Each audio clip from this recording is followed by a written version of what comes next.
నిన్నటి దినం తెల్లవారుజామున సుమారు 3-3:15 గంటలకు మన తిరుమల డౌన్ ఘాట్ రోడ్లో పెద్ద ఆంజనేయ స్వామి విగ్రహం ఉంది కదా, ఆ 7th మైల్ అక్కడ ఆ ఆంజనేయ స్వామి పెద్ద విగ్రహం దగ్గర ఉన్నటువంటి ఒక చిన్న విగ్రహాన్ని ఒక గుర్తు తెలియని వ్యక్తి తీసుకెళ్ళాడు. దాని మీద కేసు కట్టడం జరిగింది. దీంట్లో మనకున్నటువంటి సాంకేతికమైనటువంటి ఆధారాల ద్వారా మనకు తెలిసింది ఏంటంటే, ఒక వ్యక్తి లైట్ ఎల్లో కలర్ డ్రెస్ వేసుకొని గోవిందమాలకు సంబంధించినటువంటి ఒకటి ఇది కండువా వేసుకొని స్వామివారి దగ్గర నుంచి ఆ చిన్న తీసుకొని వెళ్ళిపోతాడు అనేటువంటిది మనకు వీడియో క్లిప్పింగ్స్లో కనిపించినటువంటిది. మీకు కూడా తెలుసు ఆ విషయం, మీరు కూడా ప్లే చేశారు.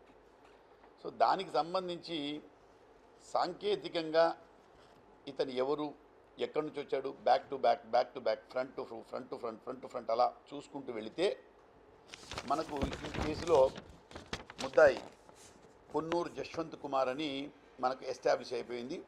ఇతను టీ నగరపాలెం, భీమునిపట్నం, విశాఖపట్నం జిల్లాకు సంబంధించిన వ్యక్తిగా మనకు ఎస్టాబ్లిష్ అయింది.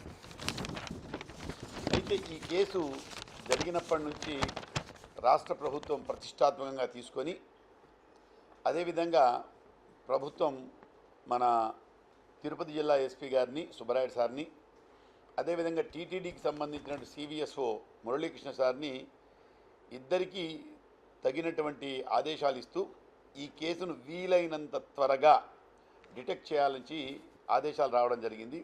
సో ఆ ఆదేశాల మీద ఇమీడియట్గా దాదాపు 15 బృందాలను, ప్రత్యేకమైనటువంటి బృందాలను అరేంజ్ చేసి, సో సాంకేతికంగా మనం ఎక్కడెక్కడ అయితే ఆధారాలు సేకరించగలుగుతామో అక్కడక్కడ సాంకేతికమైనటువంటి ఆధారాలను సేకరించి టీటీడీ విజిలెన్స్ వాళ్ళతో కూడా సమన్వయం చేసుకుంటూ, ఆ టీటీడీ మన వీళ్ళు కూడా విజిఓస్ ఉన్నారు, విజిఓసు, విజిలెన్స్ బృందాలు, అదేవిధంగా ఏవిఎస్ఓ వాళ్ళందరినీ కూడా సమన్వయం చేసుకుంటూ ఎక్కడెక్కడ అనేటువంటి అన్నీ కూడా సేకరించిన తర్వాత ఇతను విశాఖపట్నం జిల్లాకు సంబంధించిన వాడుగా తెలిసింది. సో ఇమీడియట్గా ఒకవేళ వెళితే విశాఖపట్నం వెళుతాడనే ఒక కారణంతో అని ఒక సందేహంతో మేము మాకు సంబంధించిన టీమ్స్ని అంతా డిస్పాచ్ చేస్తూ, అదేవిధంగా రైల్వే పోలీస్ వారికి కూడా సమాచారం ఇవ్వడం జరిగింది.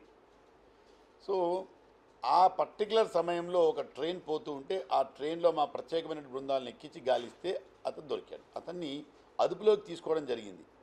ఆ తర్వాత తీసుకొని వచ్చి అరెస్ట్ చేసి అతన్ని విచారిస్తే ఏంటంటే, అతను బీటెక్ డిగ్రీ చదువుకున్నాడు, నిరుద్యోగి, తల్లిదండ్రులు గత 3-4 సంవత్సరాలుగా అతను చాలా మానసిక వేదనతో ఉన్నాడు, డిప్రెషన్లో ఉన్నాడు అతను. అయితే ఈ తల్లిదండ్రులతో ఎప్పుడు గొడవ పడ్డము, ఇలా మాట మీద నిలకడ లేకుండా ఉంటున్నట్టు తెలుస్తుంది. అదేవిధంగా ఇతను ఆధ్యాత్మికతలో కూడా చేరిపోయాడు. విజయనగరం జిల్లాలోని ఒక గొర్ల మండలంలో ఉన్నటువంటి ఒక పీఠం వారితో ఆధ్యాత్మికతతో సంబంధాలు ఏర్పరచుకున్నాడు. అయితే ఇతను ఈ నెల 5వ తేదీ కొంతమంది వాళ్ళతో కలిసి తిరుమలకు నడకదారిలో వచ్చాడు. వచ్చినప్పుడు వెళుతూ స్వామివారిని, ఆంజనేయ స్వామివారిని దర్శించుకున్నాడు. అప్పుడు చూశాడు ఈ విగ్రహాన్ని. ఎంత ముచ్చట ఉంది, కాబట్టి దీన్ని మనం తీసుకెళ్ళి మనం ఇంట్లో పెట్టుకుంటే బాగుంటుందో, ఇంకెక్కడో పెట్టుకుంటే పూజ చేసుకుంటే బాగుంటుంది అనేటువంటి అతనికి దాని మీద అప్పుడు ఆశ కలిగింది. అంటే మంచి ఉద్దేశమో చెడ్డ ఉద్దేశమో సబ్సిక్వెంట్గా విచారిస్తాం. సో దానివల్ల ఏమైపోయింది, ఆ రోజు వెళ్ళిపోయాడు, అయిపోయింది. నిన్న 20వ తేదీ అతను దర్శనానికి రావడం జరిగింది. దర్శనం చేసుకున్న వెంటనే 21వ తేదీ 21 కదా, 22 నిన్న 22వ తేదీ తెల్లవారుజామున 3 గంటలకు మామూలుగా జిఎన్సీ టోల్ గేట్కు వెహికల్స్ అవుతారు కిందికి.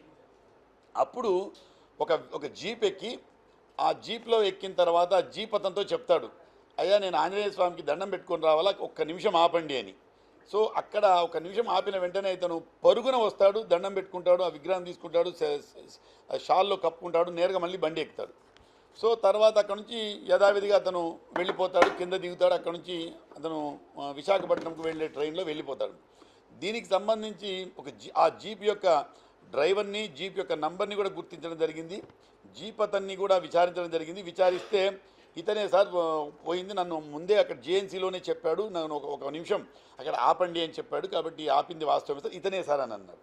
సో దాన్ని దృష్టిలో పెట్టుకొని ఈ వీళ్ళందరి సహకారంతో, సివిఎస్ఓ గారి సహకారంతో, అదేవిధంగా మా జిల్లా ఎస్పీ గారి యొక్క నేతృత్వంలో, అదేవిధంగా టీటీడీ విజిలెన్స్ విజిఓలు సురేంద్ర మరియు గిరిధర్ వాళ్ళు కూడా మాకు బాగా కోఆపరేట్ చేశారు. వాళ్ళ టీమ్స్ కూడా మాతో మమేకమైపోయినాయి. వీళ్ళందరం కలిసి కొద్ది గంటల్లోనే ఇమ్మీడియట్గా ముద్దాయిని అరెస్ట్ చేయడం జరిగింది. సో ఇతనికి కారణాలు, దీని వెనక ఇంకేమైనా ఉందా, ఏదైనా ఆధారాలు ఇంకేమైనా వేరే వాళ్ళు ఎవరిదో దీని మీద కుట్ర దాగి ఉందా అనేటువంటిది తదుపరి దర్యాప్తులో తెలుస్తుంది. ఎందుకంటే ఇప్పుడు 24 గంటల్లో కోర్టు ముందు ప్రొడ్యూస్ చేయాలి కాబట్టి ముందు రిమాండ్ పంపుతున్నాం. ఆ తర్వాత మళ్ళీ కస్టడీకి తీసుకొని అతన్ని విచారిస్తాం. ఇంకా దీని వెనక ఎవరైనా ఉన్నారా, లేదు ఇతను ఒకడే ఉన్నాడా, నిజంగా మానసిక వేదంతో బాధపడుతున్నాడా అనేటువంటిది తదుపరి దర్యాప్తులో తెలుస్తుంది. కాబట్టి దీనిలో తిరుమల పోలీస్ బృందం అడిషనల్ ఎస్పీ రామకృష్ణ గారి ఆధ్వర్యంలో, అదేవిధంగా మిగతా మా ఎస్పీ గారి ఆధ్వర్యంలో కూడా డిఫరెంట్ బృందాలుగా ఏర్పడి అతి తక్కువ సమయంలో దీన్ని ఛేదించడం జరిగింది. కాబట్టి ముద్దాయిని అరెస్ట్ చేసి రిమాండ్ పంపుతున్నాం. Thank you.